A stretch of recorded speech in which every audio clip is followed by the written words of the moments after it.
Still আমরা যারা রয়েছি আসলে মাঠে আমরা একটা প্রেশার গ্রুপ।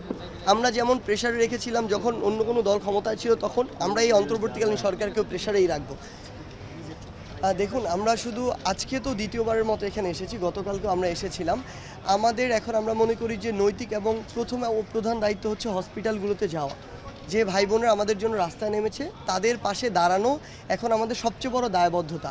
সেই জায়গা থেকে আমরা দেখেছি যে সরকারিভাবে যে ফান্ডগুলো আসার কথা, বিভিন্ন প্রসেসের কারণে আমরা বরাবরই শুনে এসেছি যে সরকারি লাল ফিতার একটি দৌরাত্ম্য থাকে, সেটি এখন আসলে মুছে যায়নি পুরোটা। এটা হয়তো আস্তে আস্তে কমবে, আমরা সেটার জন্য আশাবাদী।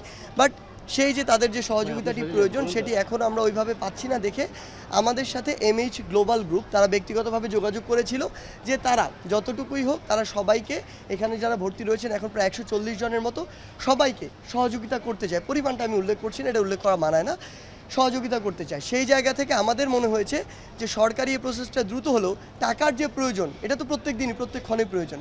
সেই জায়গা থেকে আমরা শুধু আমাদের জায়গা থেকে বৈষম্য বিরোধী ছাত্র আন্দোলন একটি কাজ করেছি, আমাদের একটি প্রতিনিধি দল এসেছি। আমরা তাদেরকে, এখানে যারা স্বেচ্ছাসেবক ছিল বিভিন্ন প্রতিষ্ঠানে, শিক্ষা প্রতিষ্ঠানের স্টুডেন্টরা, তাদের কাছে আমরা লিস্ট নিয়েছি এবং তাদেরকে তাদের সাথে কানেক্ট করিয়ে দিয়েছি।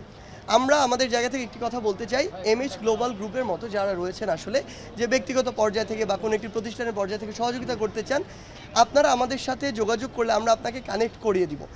আমাদের কোনো ইচ্ছা বা আগ্রহ কোনোটিই নেই যে ওই টাকাটি স্পর্শ করার, বরং আমরা একজন কানেক্টর হিসেবে এখানে কাজ করব। আমাদের এই প্ল্যাটফর্মটি, যারা এখানে অসুস্থ রোগী রয়েছে বা আন্দোলনকারী রয়েছে তাদের আসলে প্রচুর অর্থের প্রয়োজন, বিভিন্নভাবে তাদের ফ্যামিলি রয়েছে, বাড়িতে অন্যান্য মেম্বাররা রয়েছে। সো তাদের এই সহযোগিতাটা করার জন্য আমরা কানেক্টর হিসেবে কাজ করব। আপনারা যদি কেউ সহযোগী থাকেন বা সহযোগিতা করতে চান এমএইচ গ্লোবাল গ্রুপের মতো, তাহলে করতে পারেন। আজকে আমরা অলমোস্ট সব রোগীর কাছে গিয়েছি, হয়তো এরপরে যে কয়েকজন বাকি আছে তাদের কাছেও যাওয়া হবে এবং আমরা বিশ্বাস করি যে এটা হয়তো অন্তত তাদেরকে কিছুটা হলেও, মানে তাদের যে এই যে একটা কঠিন স্ট্রাগল একটা সময় যাচ্ছে, এটা তার সহযোগিতা করবে। দেখুন, আমরা বরাবরই বলে এসেছি যে স্টিল আমরা যারা রয়েছি আসলে মাঠে আমরা একটা প্রেশার গ্রুপ। আমরা যেমন প্রেশারে রেখেছিলাম যখন অন্য কোনো দল ক্ষমতায় ছিল, তখন আমরা এই অন্তর্বর্তীকালীন সরকারকেও প্রেশারেই রাখবো।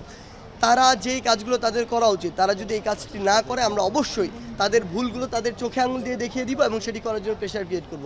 আপনি বলেছেন যে যোগাযোগ করেছে কিনা, না, অফিসিয়ালি এখন পর্যন্ত আমাদের সাথে কোনো যোগাযোগ হয়নি। আমরা আসলে তাদের দেখতে চাই যে তারা কত দ্রুত এই কাজগুলো করতে পারছে। তো আমরা আসলে তাদের অপেক্ষা আছি, রেসপন্সটির অপেক্ষায়। নাহলে আলটিমেটলি আমাদের জায়গা থেকে এটুকু বলি যে তাদের প্রতি যে একটি আস্থার জায়গা মানুষের শুরু হয়েছে বা তৈরি হয়েছে, এই আস্থার জায়গাটি কিন্তু থাকবে না।